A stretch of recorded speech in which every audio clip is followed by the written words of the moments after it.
우리 이사야서 계속 계속 9장 이렇게 보고 있는데, 지금 우리 한글 성경에는 안 나타났는데, 영어 성경이나 원어 성경에는 그럼에도 불구하고가 앞에 있습니다. 9장 1절에. 그럼에도 불구하고 전에 고통받던 자들에게는 흑암이 없으리로다. 그럼 그럼에도 불구하고는 앞에 내용하고 필연적으로 연관성이 있지요. 그러면 앞에 내용은 뭘까요? 제가 8장 21절 22절을 읽어드릴게요. 이 땅으로 헤매며 공고하며 굶주릴 것이라. 그가 굶주릴 때에 격분하여 자기의 왕과 자기의 하나님을 저주할 것이며 위를 쳐다보거나 땅을 굽어보아도 환난과 흑암과 고통의 흑암뿐이니 그들이 심한 흑암 가운데로 쫓겨 들어가리라. 그럼에도 불구하고 전에 고통받던 자들에게는 흑암이 없으리로다. 지금 그럼에도 불구하고 앞절에는 보면요, 하나님의 심판의 내용이 나옵니다. 근데 9장 1절에는 그럼에도 불구하고 이전에는 흑암이 있던 곳에 고통받던 자들에게 흑암이 없을 것이다. 앞에는 흑암이 있는데 그럼에도 불구하고 이제는 흑암이 없을 것이다 라는 겁니다. 그러면 9장 1절을 들어가기 전에 우리 앞에 내용을 다시 한번 정리해 볼 필요가 있습니다. 지금 8장 21절 22절에는요, 이들은 누굽니까? 지금 하나님의 심판을 지금 심판이 선언되어지고 있는데, 이 심판은 누구에게 선언되어지는 겁니까? 이들은 누구며 지금 이들은 어느 땅에 거주하고 있습니까? 이들은 유다 백성입니다. 다윗의 후손들, 그리고 다윗의 왕가, 그리고 남유다 백성들, 그리고 그들이 거주하는 땅은 어느 땅입니까? 예루살렘 성입니다. 예루살렘은 어떤 곳입니까? 하나님의 도성입니다. 거룩하신 하나님이 계신 곳입니다. 한번 생각해 보십시오. 21절, 22절의 내용은요, 하나님의 심판의 내용입니다. 누구에게요? 남유다 백성, 하나님의 백성들, 그리고 그 도성인 거룩한 성 예루살렘 성에 이 심판이 선포되어지고 있습니다. 그리고 원래 이들은 누구며 그 땅은 어떤 땅인가? 하나님의 사랑을 입은 자들이죠. 남유다 백성들은. 어떻게 보면 21절, 22절의 내용하고는 하나님의 사랑을 입은 자들, 남유다 백성들하고는 앞뒤가 맞지 않는 것 같습니다. 그런데 하나님께서는요, 그들에게 심판을 선언하고 계십니다. 왜 이들이 이런 심판을 당할까요? 하나님의 백성들, 사랑을 입은 자들, 특별히 다윗의 언약 안에 있는 자들인데, 그리고 그 성은 예루살렘 성전이 있고 하나님이 거하시는 시온성입니다. 그 땅에 하나님이 심판을 선언하시고 흑암이 있으리라 라고 말씀하십니다. 왜 이렇게 되어졌습니까? 하나님이 어느 날 갑자기 그냥 기분 나빠서 마음 상하셔서 이렇게 하셨습니까? 아닙니다. 먼저 그들이 하나님을 떠났고, 그들이 여호와를 버렸고, 그들이 여호와를 거절했고, 그들이 여호와를 싫어하기까지 했습니다. 선지자들을 보내셔서 끊임없이 말씀하시지요. 지금 이사야 선지자도 계속 말씀하지 않습니까? 여호와 하나님을 믿어라. 다른 것을 의지하지 마라. 너희 마음 중심에 있는 우상들을 버려라. 하나님이 아닌 다른 것들을 의지하지 마라. 오직 도우심은 여호와 하나님밖에 없다. 끊임없이 말하고 있음에도, 여러 징조를 보이고 말씀하고 있음에도 이들은 겉으로는 예 하나님 알겠습니다라고 하지만 마음으로는 하나님을 몰아내고 있습니다. 하나님 싫어합니다. 선지자들이 바른 말하고 입 바른 소리 하면요, 싫어합니다. 선지자들 다 돌로 쳐 죽여버립니다. 이들은 그들이 먼저 하나님을 싫어했고 하나님을 버렸고 하나님을 떠났습니다. 그래서 하나님께서도요, 그들을 버리시고 내가 너희를 버릴 것이다, 내가 너희를 떠날 것이다, 내가 너희를 싫어할 것이다 라고 말하고 있는 것입니다. 자, 하나님의 공의를 한번 봐보십시오. 하나님은 반드시 말씀하신 대로 이루어 가십니다. 근데 우리 9장 1절을 보니까 그럼에도 불구하고 전에 고통받던 자들에게는 흑암이 없으리로다. 그럼에도 불구하고 심판을 선포하고 계심에도 불구하고 하나님께서는 또 다른 은혜를 베푸실 것이라는데, 이 은혜를 베푸는 대상이 달라집니다. 여기 보니까 서불론 땅과 납달리 땅이 나오죠. 전에는 옛적에는 여호와께서 서불론 땅과 납달리 땅이 멸시를 당하게 하셨더니 후에는 해변길과 요단 저쪽 이방의 갈릴리를 영화롭게 하셨느니라. 그 이전에는 어디가 영화로운 땅이었습니까? 유다 백성들, 그리고 그들이 거주하고 있는 예루살렘 성이 영화로운 도시이고 영화로운 곳이었습니다. 그런데 하나님께서 그들을 이제 떠나버리십니다. 그리고 그 빛을 어디에 비추십니까? 이전에는 멸시당하던 서불론 땅과 납달리 땅으로 빛을 비추시겠다는 겁니다. 그러면 원래 있던 자리에서 하나님께서 떠나오셔서 그 빛을 다른 곳으로 비춰버리신다는 것입니다. 자, 로마서에 보면 사도 바울은요, 이 부분을 아주 자세하게 설교하고 자세하게 설명하고 있습니다. 이게 무슨 일인가? 로마서 10장 2절 3절입니다. 내가 증언하노니 그들이 하나님께 열심히 있으나 올바른 지식을 따른 것이 아니니라. 하나님의 의를 모르고 자기 의를 세우려고 힘써 하나님의 의에 복종하지 아니하였느니라. 바울이 지금 진단하고 있습니다. 왜 하나님이 그 언약 백성인 남유다 백성들을 버리시고 떠나가시고 그리고 예루살렘 성이 밝은 빛이 아니라 흑암 가운데로 내몰아 버리셨는지에 대해서 바울이 진단하고 있습니다. 그들은 하나님께 대해서 열심히 있습니다. 세상 어느 민족보다도 따라가지 못할 하나님을 향한 열심이 있습니다. 그런데 그들은 하나님에 대한 올바른 지식이 아닙니다. 자기의. 그래서 하나님의 의를 복종하지 않았고요. 거절했고요. 끝까지 완강하게 버텼던 것입니다. 이에 대해서 하나님께서는요, 그들에게 진노를 내리시는데 하나님은 심판 중에라도 긍휼을 베푸시는데 로마서 11장의 1절 4절 제가 읽어드릴 테니까 한번 좀 깁니다. 잘 한번 들어보십시오. 그러므로 내가 말하노니 하나님이 자기 백성을 버리셨느냐? 그럴 수 없느니라. 하나님이 분명히 유다와 예루살렘의 심판을 선언하셨죠. 이들은 자기 의를 이루려고 하나님의 의에 완강하게 힘써서 복종하지 않았습니다. 그의 심판이 선포되어졌는데 바울이 이렇게 설명을 합니다. 하나님이 자기 백성을 버렸느냐? 아니다. 그럴 수 없느니라라고 말합니다. 나도 이스라엘인이요 아브라함의 씨에서 난 자요 베냐민 지파라. 만약에 하나님께서 그 유다 백성들, 이스라엘 백성들 다 버리셨다면 내가 지금 여기 예수 그리스도 믿는 믿음으로 전도자의 삶을 살아갈 수 없을 것이다. 내가 봐라. 바로 그 증거다. 하나님이 우리를 버리시지 않으셨다. 그 증거가 바로 나다라고 말하고 있습니다. 자, 하나님이 그 미리 하신 자기 백성을 버리지 아니하셨나니 너희가 성경이 엘리야를 가리켜 말한 것을 알지 못하느냐? 그가 이스라엘을 하나님께 고발하되 주여 그들이 주의 선지자들을 죽였으며 주의 제단들을 헐어버렸고 나만 남았는데 내 목숨도 찾나이다 하니 그에게 하신 대답이 무엇이냐? 내가 나를 위하여 바알에게 무릎을 꿇지 아니한 사람 7,000명을 남겨두었다 하셨으니 그런즉 이와 같이 지금도 은혜로 택하심을 따라 남은 자가 있느니라. 무슨 말인지 지금 이해가 되십니까? 하나님의 심판이 선언되어졌습니다. 전에는 빛이 비치던 곳에 완전히 흑암이 되어질 것이라고 하나님 하십니다. 하지만 완전한 심판, 완전히 버리심이 아니라 그 중에서도 하나님께서는 긍휼을 베푸시고 은혜를 베푸시고 구원을 베푸신다는 겁니다. 누구를 통해서요? 하나님을 끝까지 붙들고 하나님을 끝까지 믿고 의지하는 남은 자들을 통해서 하나님께서는 계속 은혜를 베풀어 주실 것이라는 겁니다. 자, 그러면서 로마서 11장 12절 12절입니다. 그러므로 내가 말하노니 그들이 넘어지기까지 실족하였느냐? 그럴 수 없느니라.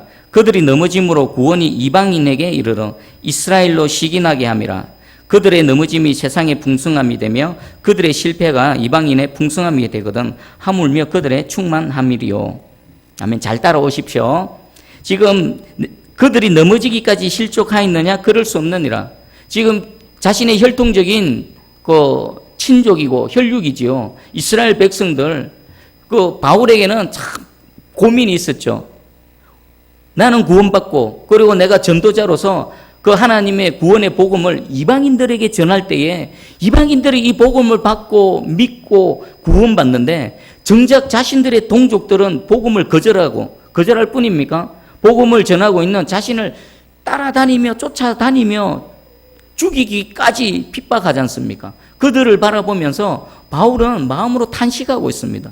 이 복음이 원래 우리 민족의 것인데 우리 민족이 거절하니까 하나님께서 복음의 물꼬를 털어버리셔서 이방인에게 나 같은 이방인의 전도자를 세우셔서 복음을 전하게 하시고 그들은 구원받는데 정작 원래 하나님의 백성인 우리 민족들은 지금 하나님을 대적하는 자리에서 지금 구원을 받지 못하고 있다. 그런데 바울이 말합니다. 그들이 넘어지기까지 실족했느냐? 그럴 수 없느니라. 아니라는 겁니다.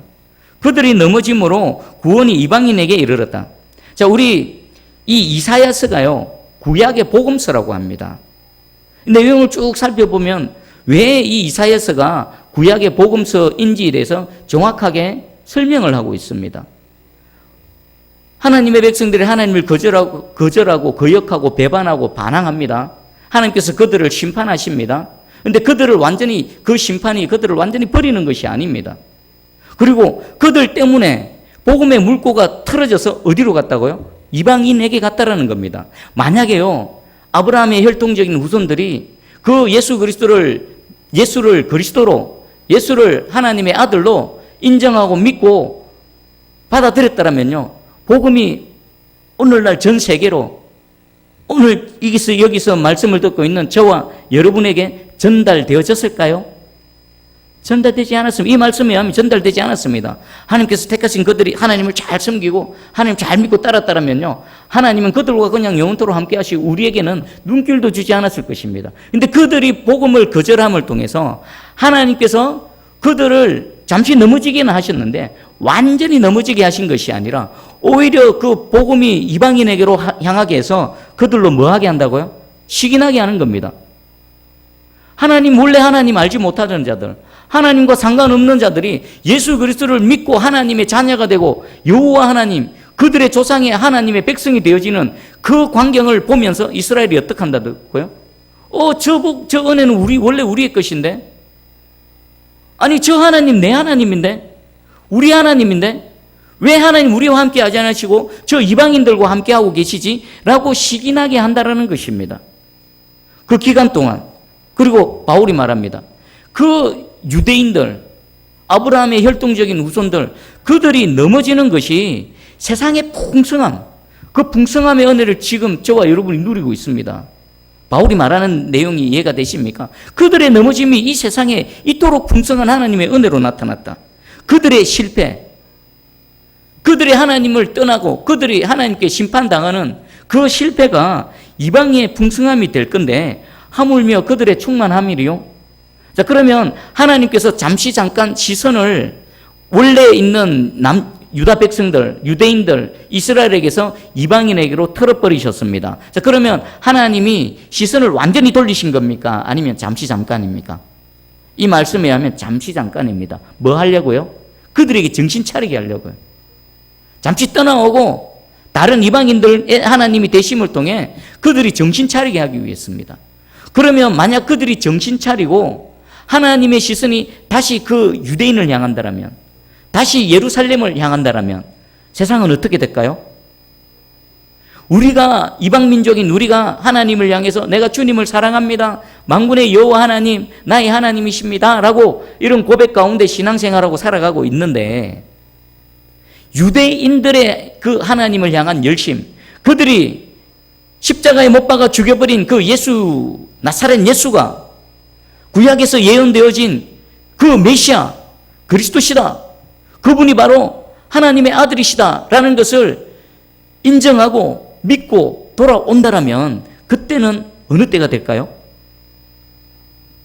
아마도 마지막 때가 임박할 겁니다. 그리고 그들이 돌아와서 주를 향해서 헌신하고 하나님 나라를 위해서 충성할 때 그 충성의 정도는 우리하고 비교가 될까요? 안 될까요? 아마 비교가 안 될 겁니다. 아무리 우리가 뭘 한다 해도 절대로 그 유대인만이 갖고 있는 독특한 지위와 그들과의 그 독특한 하나님의 관계는 이방인인 우리는 도대체가 헤아리기 어려울 겁니다. 그들이 만약에 돌아오고 회복되어진다면요, 아마 세상은 이제 종말이 다 되어질 뿐만 아니라 그 돌아온 유대인들을 통해서 순식간에 하나님의 나라가 확 확장되어질 겁니다. 제가 지금 무엇을 얘기합니까? 지금 잠시 버림받은 것 같은 그 유대인들, 하나님의 시선은 그들에게서 완전히 떠난 것이 아니라는 겁니다. 지금 잠깐 떠나 있지만 그 목적은요, 그들을 다시금 회복시키기 위한 하나님의 큰 그림이 있다는 겁니다. 그러면 우리는 그들의 넘어짐 때문에 하나님의 은혜를 잊고 있는 우리는 뭡니까? 진정으로 우리 수로보닉의 여인의 고백이 있죠. 주인의 상에 떨어진 그 부스러기 은혜라도 주십시오. 그것처럼요, 저와 여러분은 이 부스러기 은혜 가운데 살아가는 겁니다. 그런데 감사하게도요, 하나님이 얼마나 크신지, 하나님이 얼마나 위대하신지 그 부스러기 은혜만으로도 온 세상이 주의 백성들로 넘쳐나며 지금 이렇게 저와 여러분이 하나님 찬송하며 하나님 백성으로 살아가고 있다라는 겁니다. 할렐루야 하십니까? 그런데 우리는 주인의 상에 떨어진 부스러기 은혜로 살아가지만 이 지금 버림받은 같은 이 유대인들, 아브라함의 혈통적 후손들에게는 뭐가 차려져 있습니까? 그들을 위한 주인의 상이 여전히 준비되어져 있다라는 것입니다. 그래서 바울은 이 이방인들을 향해서 경고합니다. 로마서 11장 17절 18절에 또한 가지 얼마가 꺾이었는데 돌감람나무인 내가 그들 중에 접붙임이 되어 참감람나무 뿌리에 진액을 함께 받는 자가 되었은즉 그 가지들을 향하여 자랑하지 말라. 자랑할지라도 네가 뿌리를 보존하는 것이 아니요 뿌리가 너를 보존하는 것이니라. 바울이 뭐라고 말합니까? 우리는 참감람나무입니까? 돌감람나무입니까? 우리는 명백하게 돌감람나무입니다. 참감람나무는 누굽니까? 혈통적으로 아브라함의 후손인 유대인들입니다. 그들이 지금 가지에서 찢겨서 그 몸통에서 찢겨서 버림받은 것 같지만 하나님께서는 그들을 완전히 버리지 않으셨다는 겁니다. 잠깐 그 찢겨져 나간 자리에 그 기간 동안 돌감람나무인 저와 여러분 온 이방 민족들이 그곳에 접붙임이 되어져서 구원의 은혜를 누리고 있을 뿐인 겁니다. 그러면 우리가 지금은 유대인들은 막 예수 그리스도를 십자가에 못 박아 죽인 그 유대인들, 유럽 사람들이 유대인들 엄청 싫어하죠. 1차 대전, 2차 세계대전 때 왜 히틀러와 그 독일 사람들은 유대인들을 그렇게 학살했습니까?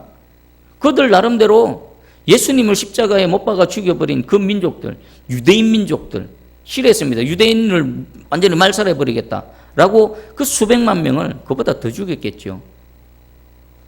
그건 하나님의 뜻이 아닙니다. 하나님의 말씀을 모르는 자들, 그리고 지금도 이 유대인들은요 사방으로 에워싸여서, 사방이 적입니다. 사방으로 에워싸여서 지금 그렇게 막 고군분투하면서 살아가고 있습니다. 그런데 절대로 그들은 망하지 않습니다. 왜입니까?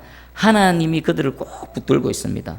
그 몇 안 되는 그 유대 민족 주변에 뭐 이라크, 이란, 시리아, 또 이집트 이런 각 나라들이 연합해서 그 조그마한 유대인을 어떻게 해보려고 하는데 코트를 하나 못 건들지 않습니까? 오히려 자기들이 더 당하지 않습니까? 그것은요, 성경이 이 이사야에 예언되어진 성경이 지금도 계속 역사 가운데, 인류 역사 가운데 재현되어지고 있는 겁니다. 여러분들 유대인들을 위해 기도해 주시기 바랍니다. 그들이 돌아올 때 마라나타 주 예수여, 아멘 주 예수여 쏘시옵소서, 그날이 앞당겨지는 겁니다. 그리고 그들이 깨어나서 일어나서 주를 향해 충성하고 헌신할 때 그들은 온 민족이 하나님을 위해서 목숨 내놓을 준비가 다 되어져 있는 민족들입니다. 그들은 지금도 예수를 그리스도로 인정하지 않지만 메시아가 오실 그날을 위해 민족적으로 모든 것들을 다 준비하고 있습니다. 다 세팅해 놓습니다. 만약 예수가 그리스도시다, 예수가 하나님의 아들이시다 라는 것이 확정되어지고 그들이 믿음으로 돌아오면요, 이 세상은 순식간에 확 변해버릴 것입니다. 그들을 위해 기도해 주시고요, 우리도 저 유럽 사람들처럼 유대인들에 대해서 함부로 할 게 안 됩니다. 제가 또 말씀을 주면서 이전에 한번 말씀드린 것 같은데, 우리가 이 돌감나무인 우리가 지금 하나님의 은혜를 많이 입은 이 한국 교회가 불과 뭐 선교 역사 120년이지 않습니까? 개신교 선교사님 들어온 게 120년 만에 놀라운 은혜로 이렇게 부흥성장했다고 해서 우리가 절대로 자만해서는 안 됩니다. 교만해서도 안 되고요. 또 우리가 내가 막 신앙 맺대고 내가 직분이 뭐고 목사고 장로고 이런 거 다 필요 없네. 하나님 앞에 겸손하게, 아, 우리는 돌감람나무구나. 원래 이 은혜는 우리 것이 아닌데 유대인들이 하나님을 거절하고 그들이 넘어지고 그들이 실패한 그 반대급부 은혜로, 부스러기 은혜로 우리가 지금 여기에 있을 뿐이다 라는 것을 정확하게 아시고요, 겸손하게 감사하게 살아가시길 바랍니다. 제가 기억날지 모르겠습니다. 인도에 가면 도마 때부터 믿은 후손들이 핍박 가운데 지금도 믿음의 생활을 하고 있습니다. 저 팔레스타인 지역에 가면요, 2000여 년 전에 예수님이 사역하실 때 그때부터 믿었던 후손들이 지금도 목숨 걸고 그곳에서 신앙생활을 하고 있습니다. 우리가 그들보다 더 나을 게 없습니다. 또 제가 도마에 대해서 좀 인터넷에 좀 검색해 보니까 또 가슴에 확 와닿는 사진 하나가 있었습니다. 그 사도 도마가 기도하던 동굴이 있는데 그 기도한 동굴에 바위가 하나 있는데요. 바위가 우리 여러분 예수님이 겟세마네 동산에서 기도하시는 모습 혹시 그림에서 보신 적 있으십니까? 바위 위에 엎드려서 이렇게 기도하는 그 모습 있죠. 아마 사도들도 제자들인 그 사도들도 주님이 기도하셨던 그 모습으로 기도했던 것 같습니다. 사도 도마가 기도했던 굴에 바위가 하나 있는데 바위가 움푹 파였습니다. 어떻게 파냐? 손으로 이렇게 탁 하고 있으면 이쪽 닿는 부분이 바위가 파일 정도로 얼마나 기도를 했겠습니까? 얼마나 간절히 기도를 했겠습니까? 그렇게 기도하다가 그렇게 순교해서 주님 품으로 갔죠. 예수 믿는 건 이런 겁니다. 예수 믿는 건요, 우리가 막 이 땅에서 뭐 잘 되고 이 땅에서 성공하고 물론 하나님 은혜 베풀어 주셔서 존귀케도 하시고요, 높이기도 하시지만 그 모든 것들은 그것을 통해 하나님의 영광을 나타내는 겁니다. 지금 한국 교회가 이렇게 막 세계적으로 뭐 놀라운 은혜를 입고 부흥을 했지만요, 그것도 다 하나님의 은혜일 뿐입니다. 부스러기 은혜 가운데 우리 대한민국이 지금 서 있고 저와 여러분이 서 있는 것입니다. 우리 더 이 말씀을 안다면 그렇구나, 이 부스러기 은혜로 우리가 살아가는구나, 더 감사하며 겸손한 우리 되기를 축복합니다. 자, 지금 계속 그럼에도 불구하고 이걸 설명하기 위해서 길게 설명했습니다. 자, 이 그럼에도 불구하고 9장 1절에 우리 한글 성경에는 번역되어 있지 않은 이 그럼에도 불구하고, 원래 그들은 하나님을 떠났고 그것을 통해 하나님 심판을 받았는데 그럼에도 불구하고 그 고통받던 자들, 그들에게 허방이 없다, 스불론 땅과 납달리 땅에 이 은혜가 비춰졌다라고 말하고 있습니다. 로마서 11장 25절에 형제들아 너희가 스스로 지혜 있다 하면서 이 신비를 너희가 모르기를 내가 원하지 아니하노니 이 신비는 이방인의 충만한 수가 들어오기까지 이스라엘의 들어는 우둔하게 된 것이라. 언제까지 이게 계속 지속될까요? 이방인에게 부스러기 은혜가 계속 부어지고 원 주인의 상이 차려져 있는 자녀들의 상은 계속 이렇게 보자기가 쌓여져 있는데 이게 언제까지 될까요? 이방인의 충만한 수가 찰 때까지. 그게 그 수가 얼마인지는 정확하게 알지 못합니다. 그런데 분명한 건요, 이방인의 충만한 수가 지금 계속해서 채워져 가고 있다는 것입니다. 그때가 되면요, 이스라엘은 회복되어지고 다시 하나님의 구원의 경륜이 그들에게로 돌아갈 것입니다. 자, 그러면 이 이방인을 향한 하나님의 은혜를 한번 보겠습니다. 이건 우리에게 주신 은혜입니다. 자, 스불론 땅과 납달리 땅이 옛적에는 어떤 땅이었습니까? 멸시당하는 땅이었습니다. 이거는 하나님께서 멸시를 받게 하셨다라는 겁니다. 그리고 후에는 어떻게 됩니까? 영화롭게 된다는 겁니다. 존귀케 된다는 것입니다. 이 스불론 땅과 납달리 땅은요, 이스라엘의 북쪽 지역입니다. 스불론 땅, 납달리 땅, 특별히 납달리 땅은 최북단에 있습니다. 그래서 항상 그 국경을 접하고 있어서 날마다 아수르라든지 바벨론에 의해서 늘 침략을 당하고 그 땅은 늘 전쟁이 끊이지 않았습니다. 그리고 그 땅은요, 중앙으로부터 멀리 떨어져 있었기 때문에 제대로 된 어떤 나라로부터 보호, 제도적인 혜택 받지 못하고 버려진 땅처럼 그렇게 살아왔었습니다. 그래서 그 땅에 사는 사람들은 늘 전쟁과 가난과 기근과 이런 고통 속에서 살아갔지요. 근데 하나님께서요, 2절의 은혜로 베푸십니다. 우리 2절 한번 읽어보겠습니다. 2절 시작. 흑암에 행하던 백성이 큰 빛을 보고 사망의 그늘질 땅에 거주하던 자에게 빛이 비치도다. 아멘. 그 흑암에 뭐가 비칩니까? 큰 빛. 사망의 그늘진 땅에 빛이 비친다. 이 빛은 하나님의 은혜가 비친다라는 것입니다. 이전에 있던 그 빛이, 예루살렘에 있던 빛이 떠나와 버려서 그 버려진 땅에 하나님께서 빛을 비춰 주신다라는 것입니다. 그런데 이들에게 이 빛의 은혜를 입을 어떤 자격이 있습니까? 무언가를 했습니까? 없습니다. 아무것도 없습니다. 그들은 그냥 버려진 땅에 사는 백성들처럼 늘상 고통 가운데, 전쟁 가운데, 기근 가운데 그렇게 살아갔습니다. 그런데 어느 날 갑자기 하나님의 빛이 비친 겁니다. 이것은 일방적인 하나님의 은혜입니다. 자, 여러분도 한번 생각해 보십시오. 여러분 가정에 참 복음의 빛이 들어왔습니다. 누구에게 들어왔습니까?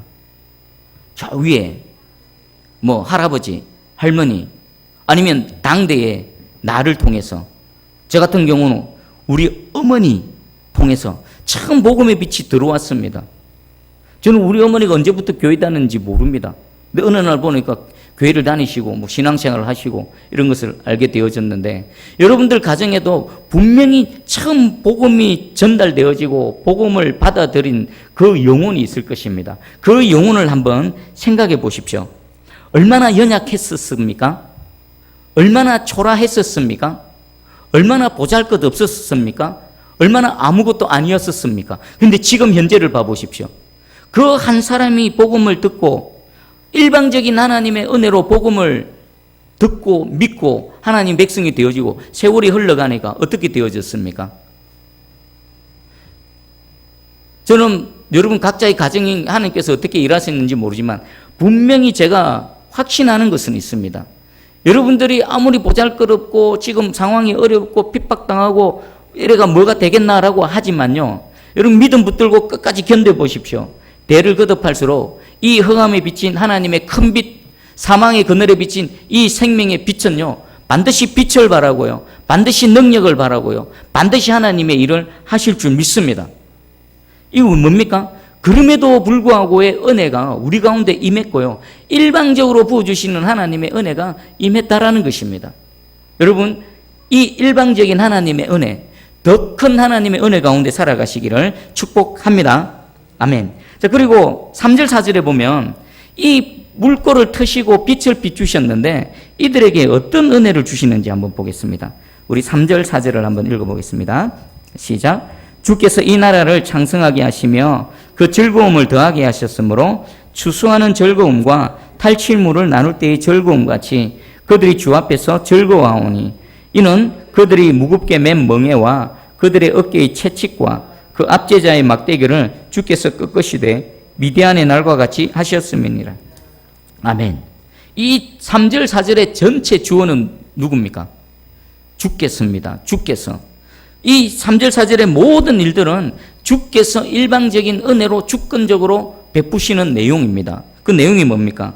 이 나라를 창성하게 하신답니다. 창성하게. 이 나라가 어떤 나라였습니까? 전쟁, 기근, 가난, 흑암, 고통밖에 없던 그 나라가 창성하게 되고 그리고 즐거움을 더하게 될 거라는 겁니다. 우리 창성하게가 뭡니까? 계속 크게 되다, 증가하다, 뭔가 계속 자라나는 것입니다. 원래 이 땅은 흑암의 땅이었고요, 사망의 그늘에서의 삶이었습니다. 그런 삶은 어떤 삶입니까? 계속 빼앗기는 겁니다. 계속 빼앗기고 계속 약해지고 축소되고 찌그러지고 망가지고, 그런 땅에 하나님의 빛이 비추니까 어떻게 된다고요? 도로 되찾고 없던 게 생겨나고 계속 커지고 창대해지고 넓어지고 안 되던 게 되어지고 형통케 되어지는 이런 일들이 일어나기 시작한다는 것입니다. 여러분, 예수 그리스도를 믿는 믿음 가운데 서 계십니까? 그러면 생명의 빛, 이 빛, 이 큰 빛, 사망의 그늘에 비친 이 빛이 여러분 심령과 여러분 삶 가운데, 여러분 가정 가운데, 우리 새순교회 가운데 이미 비치고 있음을 믿으시기 바랍니다. 그럼 어떻게 될까요? 이 은혜는 반드시 임하는 겁니다. 찌그러지고 안 되고 실패하고 넘어지는 그것이 역전되어져서 도로 찾고 되어지고 잘 되고 형통하게 되고 더 범위가 넓어지는 이 은혜가 있을 것이라는 겁니다. 또 하나가 있습니다. 두 번째, 즐거움을 더한다. 즐거운 일, 여러분 인생 가운데 지금 삶 가운데 무슨 일이 일어나면 즐겁겠습니까? 각자 생각해 보십시오. 하나님 지금 듣고 계십니다. 마음으로 답해. 하나님, 내 이런 일 즐겁겠는데요. 이런 일이 생기면 즐겁겠는데요. 내가 이것을 바라고 있는데요. 마음으로 하나님께 한번 알아보십시오. 하나님 지금 말씀으로 찾아오셨습니다. 내가 너희에게 즐거움을 더할 것이다. 더하는 것도 마찬가지입니다. increase, 계속 증가하는 겁니다. 즐거운 일이 하나만 딱 발생하고 끝나는 것이 아니라 즐거운 일이 여기서도 생기고 저기서도 생기고 계속해서 영속에서 계속해서 나타날 것이라는 겁니다. 근데 원래 이 땅은 어떤 땅이라고요? 흑암의 땅, 사망의 그늘진 땅인데 하나님의 일방적인 은혜로 이 빛이, 큰 빛이 비치니까 창대게 되어지고요. 그리고 즐거움이 계속해서 일어나는 일이 나타난다라는 것입니다. 여러분, 이 말씀으로 하나님께 기대하시기 바랍니다. 하나님 우리에게 말씀을 주실 때는요, 반드시 그 말씀으로 일하실 것을 우리에게 약속하시는 겁니다. 이 말씀 준비할 때 우리 복음송 중에 하나님은 실수하지 않으신다는 복 있죠. 후렴 부분이 어떻게 됩니까? 차츰차츰 안개가 그치고 하나님 지으신 빛이 우리에게 비칩니다. 뚜렷이 보일 겁니다. 차츰차츰입니다. 하나님이 우리에게 다가오시고 빛을 비추시고 일을 하실 때 차츰차츰합니다. 우리는 빨리 뭔가 확 되어지기를 바라지만 하나님은 우리를 그 속에서 연단시키고 우리 믿음을 더 자라나게 하시기 위해서 차츰차츰 일하십니다. 하지만 분명한 건요, 그 빛이 더 뚜렷하게 보이게 될 것입니다. 그리고 우리의 상황 속에서 우리가 무엇을 하든 우리가 실수할 수도 있고 우리가 잘못된 선택을 할 수 있지만 그래도 우리가 신뢰할 수 있는 것은 하나님이 실수를 안 하시기 때문입니다. 그 하나님께서 빛 가운데 우리를 계속해서 인도해 가시며 이 창성하게 하는 은혜, 즐거움을 더하게 하는 은혜를 함께 하실 줄 믿습니다. 자, 하나만 더 볼게요. 어떻게 즐거움, 구체적으로 우리에게 어떤 즐거움을 주시는가? 우리 3절에 있는데 어떤 즐거움을 주십니까? 첫 번째 보니까 추수하는 즐거움을 주신답니다. 추수하는 즐거움. 여러분, 추수하는 즐거움이 뭡니까? 열매를 거두는 거지요. 수확하는 겁니다. 내가 뿌린 씨앗 가운데 내가 씨를 뿌렸는데 그곳에서 열매가 맺히는 겁니다. 내가 심은 곳을 거두는 겁니다. 이게 무슨 은혜입니까? 지난 주일 오전 예배 때 맥추전의 은혜를 사모하라는 거죠. 바로 맥추전의 은혜를 부어주시는 겁니다. 맥추전의 은혜로 우리가 즐거워하게 되어진다는 겁니다. 두 번째는 탈취물을 나누는 즐거움입니다. 여러분, 탈취물은 언제 나눕니까? 전쟁이 있고 전쟁에서 이겨야 됩니까? 져야 됩니까? 탈취물을 나누려면 반드시 이겨야 되는 겁니다. 이겨야 탈취물이 있고 이겨야 그 탈취물을 나눌 수가 있는 겁니다. 그러면 탈취물을 나누는 즐거움을 주실 것이라는 것은 무엇을 보장하는 겁니까? 승리를 보장하는 겁니다. 승리. 여러분 인생 가운데, 여러분 삶 가운데, 우리 새순교회 사역과 우리 모든 하는 영역 가운데 하나님께서 탈취물을 나누는 은혜를 베푸실 줄 믿습니다. 승리를 보장해 주는 겁니다. 이 말씀 꽉 붙드십시오. 아멘 하고 내 것으로 만드셔서 이 말씀 붙들 오늘 이 밤에 기도하시고 한번 결정을 하시고 한번 작정을 하시고 하나님께 한번 매달려 보십시오.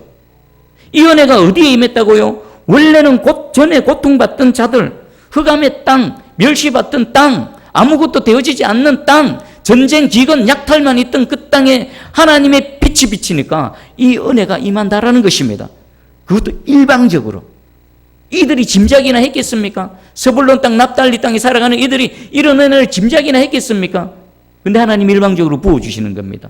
오늘 하나님께서 말씀하십니다. 내가 너희 흑암 가운데 살아가는 너희에게 큰 빛을 비추고 빛으로 함께하여서 이 창대케 하는 은혜, 그리고 즐거움을 더하는 은혜, 그 즐거움의 내용은 추수하는 은혜, 수확물을 거두는 은혜와 모든 전쟁에서 승리해서 탈취물을 나누는 이 은혜로 내가 너희와 함께 하겠다라는 것입니다. 오늘 이 말씀 붙들고요, 우리 개인을 위해서, 가정을 위해, 우리 새순교회를 위해, 또 고통당하는 이 나라와 민족, 나아가서 한국교회와 세계교회를 위해서 함께 기도하는 이반 되기를 간절히 소망합니다. 우리 찬양 하나 하고 기도합니다.